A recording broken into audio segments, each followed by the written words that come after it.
नमस्ते दोस्तों, मेरा नाम रोहिणी है। आज से मैं अपने घर के काम की एक नई शुरुआत कर रही हूँ, जहाँ मैंने अपनी दिन की शुरुआत एक अच्छी सुबह से की है। मुझे उम्मीद है कि आप सब इस सफ़र में मेरा साथ देंगे। खुशियों को तलाशने के लिए बाहर नहीं, अपने अंदर देखना ज़रूरी है। हमें ये कभी नहीं भूलना चाहिए। मैंने अपने सुबह की काम की शुरुआत कर दी है। मैंने सबसे पहले बरामदे की साफ़ सफाई से दिन की शुरुआत की है। आज की सुबह बहुत ही धूप वाली है। पिछले कुछ महीनों से नासिक में ज़ोरदार बारिश हो रही थी और इसी वजह से हमारे जैसे नासिक वालों के लिए सुबह की धूप देखना एक दुर्लभ चीज़ बन चुकी थी। मैंने अपने कपड़ों की रैक की साफ़ सफाई करना शुरू किया है, क्योंकि इस पर थोड़ी सी धूल जम गई थी। दरअसल मैं पिछले वीकेंड नासिक में नहीं थी और इसी वजह से उस पर काफ़ी धूल इकट्ठा हो गई थी। उसे साफ़ कर रही थी मैं, क्योंकि मैं अपने धुले हुए कपड़े उस पर टांग सकूं। कितने लोग मेरे इस बात के साथ सहमत थे? तेज़ धूप में कपड़े सुखाना, बरामदे में या बालकनी में कुछ पौधों के साथ समय बिताना अब मेट्रो शहरों में धीरे धीरे एक दुर्लभ अनुभव होते जा रहा है।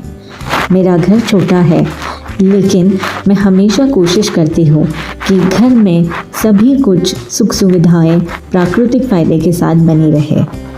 मैं और मेरे पति इस घर में रहते हैं, लेकिन मैं हमेशा अपने घर को, उसके आसपास के छोटे छोटे पहलुओं को प्राकृतिक तरीके से रखने की कोशिश करती हूँ, जिससे हमारा जीवन खुशहाल, स्वस्थ और सकारात्मक ऊर्जा से भरा रहे। अब मैंने यहाँ अपनी बालकनी की साफ़ सफाई शुरू की है।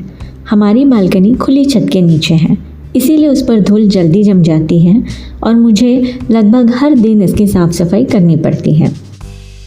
और इसी बात को लेके मेरे पति मेरे पे हंस रहे थे, बोल रहे थे, तू रोज़ सुबह झाड़ू को लेके अपनी लड़ाई धूल के साथ शुरू कर देती है। हमारा ये नया घर है। हमने इसे रीसेल में ख़रीदा हुआ है। इस घर की इस बालकनी को ना हमने सोचा है कि जब भी हमें छुट्टियां रहेगी या थोड़ा वक्त रहेगा, हम इस पर टाइल्स लगाएंगे, ताकि ये जो फ्लोरिंग इसकी जो ख़राब दिख रही है वो और ज़्यादा ख़राब ना दिखे, और नीचे का जो एरिया है इस बालकनी के नीचे वो भी ज़्यादा ख़राब ना हो, पानी या यहाँ पे गमले और पौधे रखने के वजह से। घर संवारना सिर्फ एक काम नहीं, ये तो प्यार की सबसे सुंदर अभिव्यक्ति है। ये हर गृहिणी को या हाउसवाइफ को कभी भूलना नहीं चाहिए। कभी कभी मैं ये सब काम रोज़ रोज़ करके जब थक जाती हूँ ना, तब मैं हमेशा ये सोचती हूँ कि हर बर्तन की चमक में मेरे समर्पण की झलक होती है। घर के हर सजे हुए कोनों में मेरा प्यार बसता है। कभी भी मैं ये नहीं सोचती हूँ कि कोई भी काम घर का छोटा है। हाँ, ये ख्याल कभी कभी आ सकता है, पर हमें ये नहीं भूलना चाहिए कि हम सिर्फ एक गृहिणी या हाउसवाइफ नहीं, बल्कि हमारे संसार की रानी होती है। और इसी ख्याल के साथ हर दिन, हर सुबह, हर शाम, हर रात हमें हमारे घर को, हमारे जीवन को सकारात्मकता से भरा रखना चाहिए। सुबह सुबह मैं गई थी मार्केट से लाई थी ये पालक और धनिया, जो मेरे सुबह के काम होते होते सूख चुके थे। और यहाँ एक छोटा सा ये हेयर ऑयल मैं आपसे शेयर करना चाहती हूँ। ये नीलबृंगादी ऑयल है, एक केरला प्रोडक्ट है। ये काफ़ी अच्छा है, जिससे मेरे हेयर लॉस में काफ़ी ज़्यादा फ़र्क आया। आपको अगर चाहिए तो आप यूज़ कर सकते हो। इस ऑयल से मुझे काफ़ी अच्छा रिज़ल्ट मिल रहा है। हेयर फॉल थोड़ा थोड़ा कम हो रहा है, इसीलिए मैंने सोचा कि मैं इसे अपने ब्लॉग में डालती हूँ, ताकि आप सब लोग भी अगर इससे फ़ायदा उठा सकते हो तो आप ले सकते हो। ये कोई ब्रांड मार्केटिंग नहीं है, जस्ट एक छोटा सा सजेशन है। दोपहर के खाने में मैंने बनाया था पालक दाल, अक्खा मसूर की सब्ज़ी, रोटी, चावल और खीरा।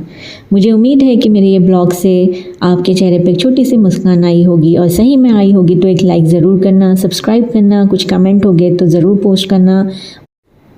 चैनल को सब्सक्राइब करना मत भूलना। हमेशा पॉजिटिव रहना, सकारात्मक रहना, खुश रहना, क्योंकि यही ज़िंदगी की सबसे बड़ी खूबसूरती है। मिलते हैं अगले ब्लॉग में। Bye bye.